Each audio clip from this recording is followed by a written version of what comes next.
আমি পিলখানা হত্যাকাণ্ডে একমাত্র বাধাদানকারী শহীদ কেন্দ্রীয় সুবেদার মেজর নুরুল ইসলামের ছেলে।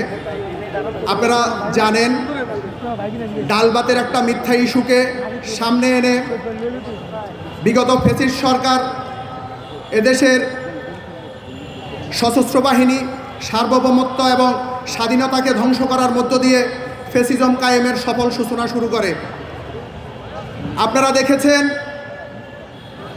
ডালবাতের একটা মিথ্যা ইস্যুকে সামনে এনে মাত্র 2000 টাকার কমিশনের মিথ্যা গল্প বলে 25শে ফেব্রুয়ারিতে সেনাবাহিনীর অফিসারদেরকে মেরে ফেলে কিভাবে পুড়ে ফেলা হয়েছে, কিভাবে গণকবরে নিক্ষেপ করা হয়েছে, কিভাবে ব্যায়োনেট দিয়ে লাশ ক্ষতবিক্ষত করা হয়েছে।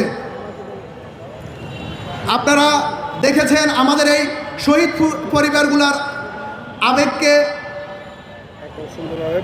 মিথ্যাচার করে বেগম জিয়াকে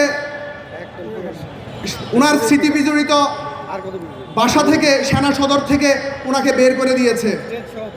এই পুরা ঘটনাটাই ছিল পরিকল্পিত।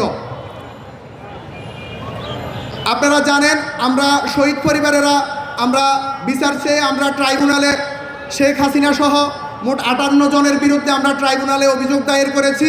একটি স্বাধীন তদন্ত কমিশনও হয়েছে।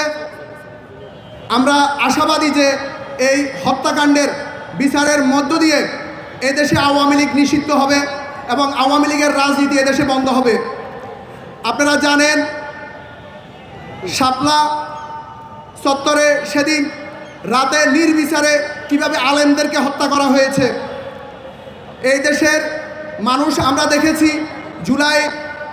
জুলাইয়ে এদেশের ছাত্র জনতাকে কিভাবে নির্বিচারে একটি দল কিভাবে হত্যা করেছে।